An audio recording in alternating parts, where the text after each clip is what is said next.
sommes très heureux de vous accueillir ce soir pour la conférence de Jean-Pierre Sergent, donc un artiste qui est présenté, dont l'œuvre est présentée dans l'exposition 25 ans d'acquisition, qui se présente au deuxième étage. Donc c'est même l'œuvre qui est en préambule, hein, c'est la première œuvre qu'on voit dans la cage d'escalier. Alors, petite présentation, mais après Jean-Pierre Sergent pourra lui-même davantage présenter son œuvre. Il est né à Morteau, il étudie l'architecture à Strasbourg et la peinture à l'école des Beaux-Arts de Besançon. Et puis il a une carrière internationale. En 1991, il s'installe à Montréal et en 1993 à New York. Et puis il choisit de revenir en France en 2005 à Besançon où il installe son atelier. Alors c'est quelqu'un qui expérimente beaucoup sur des différents types de supports. Pour de la peinture, de la sérigraphie, alors des supports originaux comme l'isorel, comme le plexiglas, également sur des objets trouvés. Donc un art de l'expérimentation.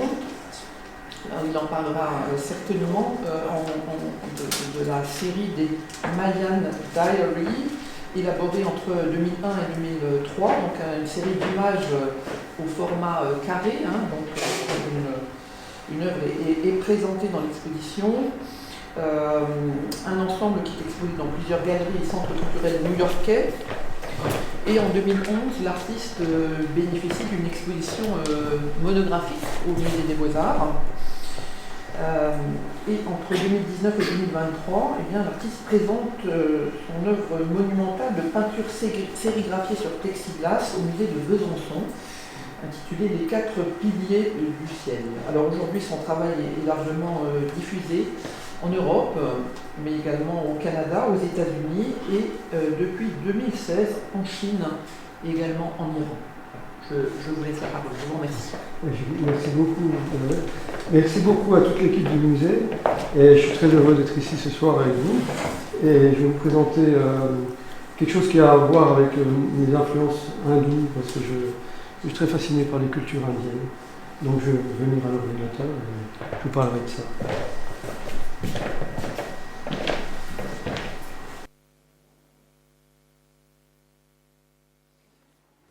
Donc, ma conférence s'intitule « La Shakti et le vide métacosmique ». Shakti, c'est un terme indien qui signifie pouvoir, puissance, force.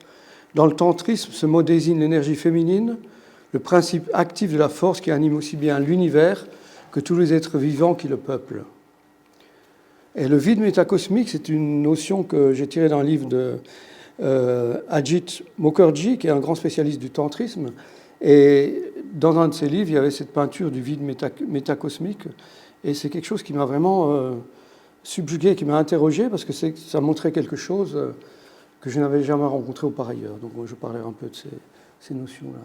Donc la partie 1 que je voulais présenter, c'est dans le vide. Et j'ai fait une citation de Tolstoï, parce que je lis beaucoup de romans russes, et je trouve ça... ça parle de l'œuvre d'art, rapport au public, et comment est-ce qu'une œuvre d'art peut changer notre vie.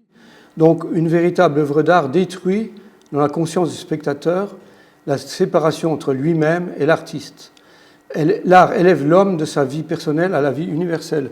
C'est vrai que quelquefois dans l'art, il nous arrive de rentrer dans des univers fascinants qui ne nous appartenaient pas, qu'on ne connaissait pas auparavant. Et ce sont des nouveaux espaces. Donc je parle de l'art européen. J'ai toujours beaucoup aimé cette petite peinture de Rembrandt qui est au Louvre.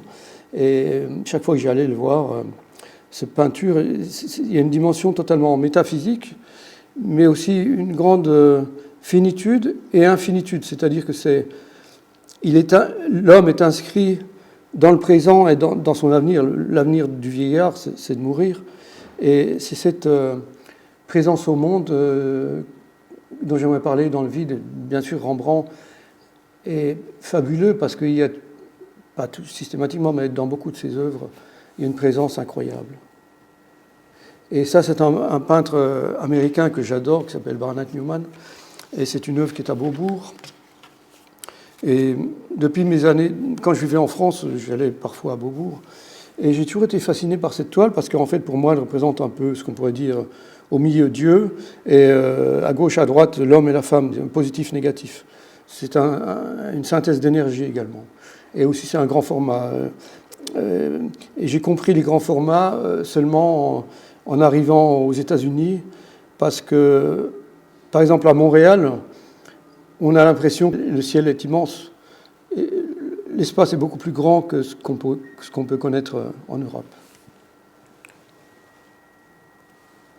Et voici un autre artiste américain. Vous comprendrez que je suis beaucoup influencé par les artistes américains. Et qui s'appelle Maurice Lewis. Et lui travaillait aussi de cette manière-là, avec le vide et la couleur qui remplissait comme... On peut sentir comme une angoisse existentielle aussi là-dedans. Où ça se situe? Est-ce que ça se referme, ça s'ouvre? C'est une interrogation. Et il travaillait des couleurs primaires et du magna. C'était un mélange de peinture avec de l'acrylique et de l'huile, un mélange d'acrylique et d'huile. C'était fait dans les années 50. Et ce sont vraiment mes influences. Les peintres américains m'ont beaucoup influencé, bien sûr. Et une toile de Jackson Pollock qui était à Beaubourg aussi. J'ai toujours été fasciné par cette toile parce que quelque part c'est le vide et c'est le plein. C'est le vide qui remplit le plein. C'est un peu l'instant de la mort, c'est un peu un moment cosmique et tout à la fois sexuel, puisqu'on peut ressentir le blanc comme le sperme qui jaillit dans la vulve d'une femme. C'est mon interprétation. Et voilà, au final, pour les artistes occidentaux, Yves Klein, Le saut dans le vide, 1960. Et Yves Klein avait beaucoup voyagé au Japon, je crois, et il s'intéressait au bouddhisme, et il faisait les arts martiaux aussi. Donc le vide, c'est aussi une notion qui l'habitait pleinement, et c'est une photo qui est magnifique. Ils étaient 5-6 artistes à tenir une couverture pour pouvoir l'accueillir à la fin de son saut, parce que bien sûr, personne ne peut voler, sauf les oiseaux. Voilà. Partie 2, c'est la Shakti, le tantrisme et l'irradiance sexuelle. Les petites gouaches hindoues, des petits extraits des Upanishads. Le livre des Upanishads, c'est un pavé qui fait 1600 pages, je crois, et que j'ai lu, ça m'a pris 2 ans pour le lire, et c'est plein d'enseignements intéressants. Et donc, je commence par une phrase de Godard. Il faut montrer la réalité des choses. Et dans mon travail, c'est un peu ce que je montre, parce que je reprends des images préexistantes et que je retravaille, qui peuvent être des images de pornographie, des images religieuses. Et ça montre une réalité des choses qui parfois dérange. Et donc mon but en tant qu'artiste, c'est sortir de l'esthétique érotique pour entrer dans la vie et ses énergies vitales propres. Sortir de ce concept pour perdre, en quelque sorte, l'idée réductrice d'érotisation et entrer dans la structure même du vivant, spiritualiser avec les dessins orgiaques et les patterns des structures archaïques ou religieuses. Vous comprenez un peu ce dont il sera question tout à l'heure. Et ce week-end, j'ai pensé à cette conférence et je me dis, mais il faut absolument que je cite ce poème de Le Comte de Lille, je ne sais pas si vous le connaissez. Et c'est tellement à point avec ce que nous vivons actuellement, ça dit tellement de choses importantes. Donc voilà son poème. Vous vivez lâchement, sans rêve, sans dessein, plus vieux, plus décrépit que la terre inféconde, châtré dès le berceau par le siècle assassin, de toute passion vigoureuse et profonde. Votre cervelle est vide autant que votre sein, et vous avez souillé ce misérable monde d'un sang si corrompu, d'un souffle si malsain, que la mort germe seule en cette boue immonde. Homme, tueur de Dieu, totalement vrai, les temps ne sont pas loin où, sur un grand tas d'or vautré dans quelques coins, ayant rongé le soie nourricier jusqu'aux roches, ne sachant faire rien, ni des jours, ni des nuits, noyé dans le néant des suprêmes ennuis, vous mourrez bêtement en emplissant vos poches. J'ai découvert ce petit poème sur Twitter. Ça m'a profondément marqué parce que il parle d'une vérité qui instille chez nous ce dégoût de vivre quelque part. Et donc voici en Inde, c'est une petite peinture hindoue, c'est la Nayika, incarnation de l'amour de toutes les créatures, miniature d'album du Rajasthan 1780.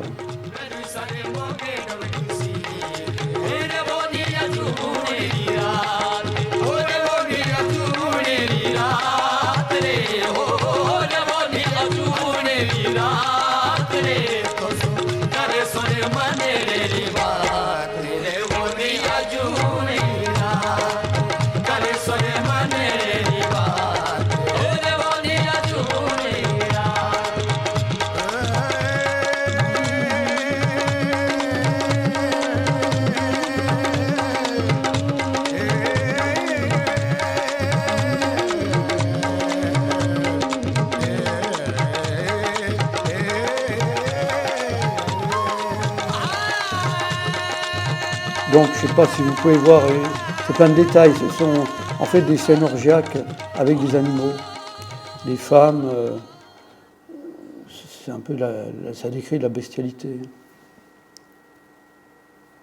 Et donc, je parle ici de Kali, la noire, la Shakti, le tantrisme, mythe, rite métaphysique de Jean Varenne. C'est un livre très intéressant que je suis en train de lire. Kali vient passer là la nuit à boire et à danser avec ses compagnons favoris, vampires, revenants, fantômes et gnomes de toute espèce, qui se livrent entre eux aux jeux sexuels les plus divers, y compris toutes les formes de bestialité et de nécrophilie. Malgré les apparences, rien de démoniaque pourtant dans cette évocation. Les fidèles de Kali, qui prient chaque jour devant l'image d'une déesse noire, dégoûtant de sang, ivre et dansant sur le corps d'une femme, en lançant un cadavre, vénèrent en fait celle qui permet de traverser la mort, d'aller au-delà du drame de l'interruption de la vie et son décor épouvantable pour atteindre le séjour bienheureux d'où l'on ne revient pas. La danse de Kali, qui fait écho à la danse cosmique de Shiva, est une danse de joie. Elle est le signe de la victoire sur le mal par excellence qu'est la mort. Et en fait, mon travail, c'est aussi c'est une espèce de danse de joie contre la mort. Et vous voyez un peu cette petite miniature hindoue. Donc là, on voit Kali qui se décapite et qui copule avec Shiva. Et donc, il y a des animaux, il y a le sang qui jaillit de partout, il y a des oiseaux. Et c'est un ensemble métaphysique. C'est quelque chose qui me parle énormément. Ici encore, on la voit, qui se décapite. Il y a toujours des crânes de mort, elle porte toujours des crânes de mort. Et ici, encore une fois, c'est une peinture de Kathmandu, au Népal. Donc les dieux sont surpuissants et ils sont créateurs de vie et d'harmonie au travers de la sexualité. Voilà, ce petit détail, c'est magnifique. Donc, je vais citer quelques textes des Upanishads. Donc, il y a l'Annapurna.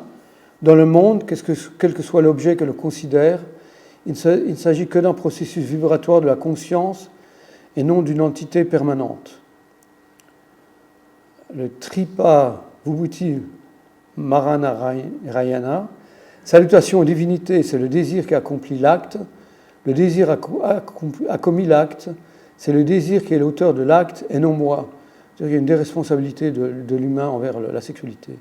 C'est le désir qui agit et non moi. C'est le désir qui force l'auteur de l'acte à agir et non moi. Ô désir fascinant dans la multiplicité de tes formes, agrée cette oblation que je t'offre. Salut. Le yoga Kundalini, puis elle se perce un passage à travers le nœud de Ruda et ensuite à travers les 6 lotus. Alors la Shakti jouit de l'union avec Shiva dans le lotus aux 1000 pétales. Cet état doit être reconnu comme étant le plus haut, qui soit le seul qui octroie la béatitude finale. Yoga Tattva, comme le parfum dans la fleur, comme le beurre dans le lait, comme l'huile dans la graine de sésame, comme l'or dans la pépite, il est un lotus dans la cavité du cœur et se tourne vers le bas, tandis que la satige s'élève, son essence bindu s'écoule vers le bas et en son centre se trouve le mental. Mandaka, de la joie jaillit toute création, par la joie elle est soutenue, Vers la joie, elle procède, et à la joie, elle retourne. Je pense que cette idée de créer dans la joie est très importante. Parce que ici, on ne travaille plus que dans la souffrance. Ici, vous voyez quelques premières sérigraphies utilisant des images hindoues que j'ai faites à New York en 1997. Donc c'est l'acrylique sérigraphié sur papier. Papier de riz japonais. On voit un sexe masculin qu'un sexe féminin et aussi c'est une parure de femme tantrique. C'est fait avec des os humains. Et là, c'est un schéma qui notifie les kalpas, ce sont les cycles du temps hindou. Ça, c'est mes travaux actuels. Karma Kali, Sexual Dreams and Paradox, de 2024. Donc c'est très érotique, avec quelques mots obscènes parfois. Aussi. Ce sont des images pornographiques que j'ai récupérées et que j'ai retravaillées, qui sont inscrites par exemple là avec des images d'étoiles égyptiennes.